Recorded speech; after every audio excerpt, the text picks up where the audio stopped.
আল্লাহ ইয়া হাবিবাল্লাহ নবী গো ফিদাকা আবি উম্মি জোরে বলুন সুবহানাল্লাহ ফিদাকা আবি উম্মি ইয়া রাসূলুল্লাহ আমার মা বাবা আপনার পদতলে কুরবান হয়ে যাক নবী গো আমি বড় অসহায় গরীব দুঃখী ইয়াতীম বাচ্চা আমার মা কোনো বাবা রয়েছে আমার মা কোনো মা রয়েছে আমার কেউ নাই গো হুজুর আমাকে একটু সাহায্য করুন আমার একটি বাড়ি রয়েছে ওই বাড়ির সীমানাতে একটি খেজুর গাছ রয়েছে ওই খেজুর গাছটা হলো একজন ইহুদির কিন্তু ওই ইহুদি একজন জোরে বলেন নারে তাকবীর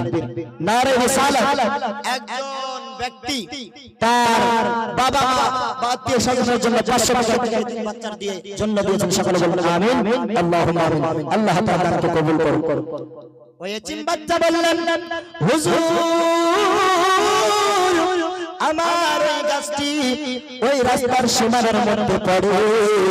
আমি রাস্তা দিয়ে হাঁটতে পারি না ওই গাছের জন্য যেতে পারি না হুজুর হুজুর আমাকে একটু সাহায্য করুন ওই ইহুদির গাছটিকে ইহুদিকে বলেছে ভাই ইহুদি তুমি আমায় গাছটি বিক্রি করে দাও নচেত তুমি গাছটি কেটে নাও কিন্তু ওই ইহুদি বিক্রি করতে রাজি নয় আর গাছটি কাটতে রাজি নয় আমি বিক্রি যদি করতে যাই আমি নিতে পারবো না হুজুর আমাকে একটু সাহায্য করুন জোরে বলুন সুবহানাল্লাহ তাই বলছেন